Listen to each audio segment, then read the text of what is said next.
Қайырлы күн достар, менің каналыма қош келдіңіздер. Бүгін сіздермен осындай өте жұмсақ духовкада пісетін пирожкидің рецептісімен бөлісетін боламын.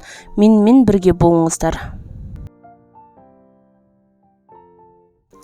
Қараңыздар, пирожкиіміз толық піскен. Ең бастысы наны жұмсақ болып шығады.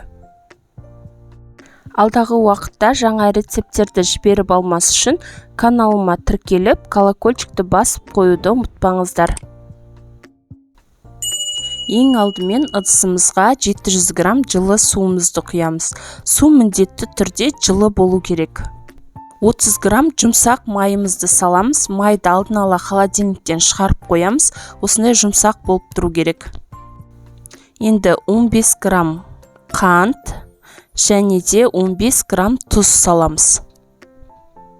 7 грамм дрожжімізді саламыз. 30 грамм сұйық майымызды құямыз. Енді осылардың барлығын жақсылап вилкамен араластырып аламыз.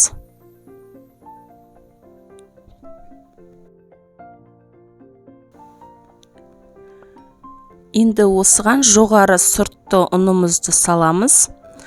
Ұн 1 килограммдай кетеді. Қыздар, мөлшермен қарап көресіздер. Менде мына жерде 700 грамм, қазір тағы да 300 граммдай салатын боламын. Ең алдымен қамырымыз қоюланғанша осылай вилканың көмегімен араластырып аламыз.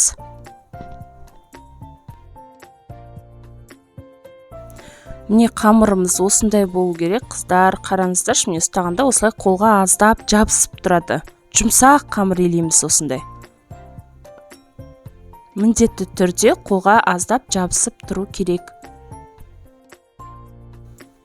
Осының бетін пищевой пленкамен жауып, жылы жерге 40-50 минутқа қойып қоямыз.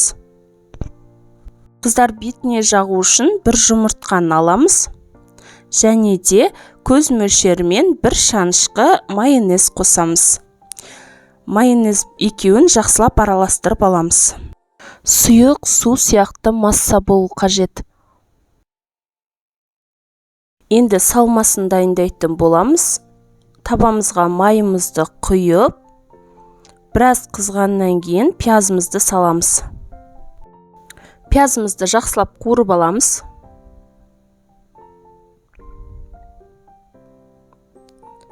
Одан кейін капустаны саламыз үстінен. Капуста мен пиязымызды араластырып 5-10 минут бұқтырып аламыз.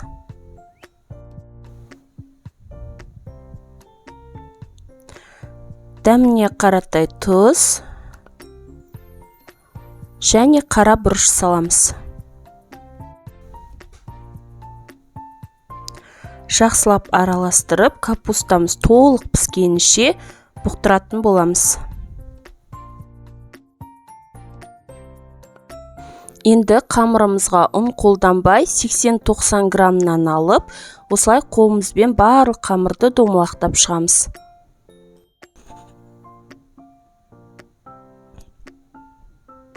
Мен барлығын тақтай таяқшаға қойып алдым. Және де бетін пищевой пленкамен жауып 10 минут тындырамыз. Капуста мен пиязымызды осылай жұмсақ болғанша толық қара бұрыш қосып қуырып алдым. Сіздер қалауларыңызша сәбіз қоссаңыздар болады.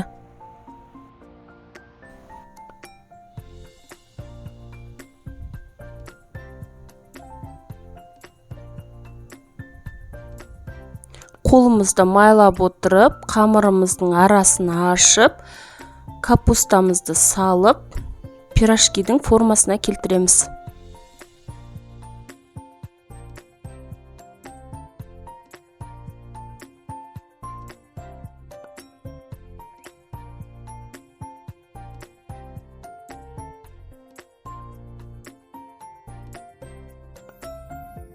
Барлық ашыған қамырдан дәл осылай жасап шығамыз.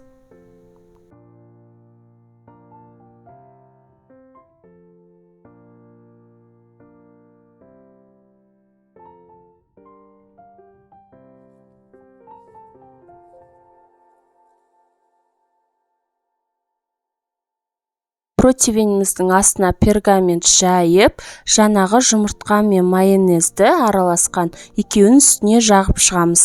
200 градуста беті қызарғанша пісіріп аламыз. Біздің духовкада піскен пирожкиларымыз дайын, өте жұмсақ болып шықты. Міндетті түрде дәл осы рецептпен жасап көріңіздер. Егер де жасаған болсаңыздар, өз ойларыңызды комментарийға жаза кетіңіздер. Ол мен үшін өте маңызды.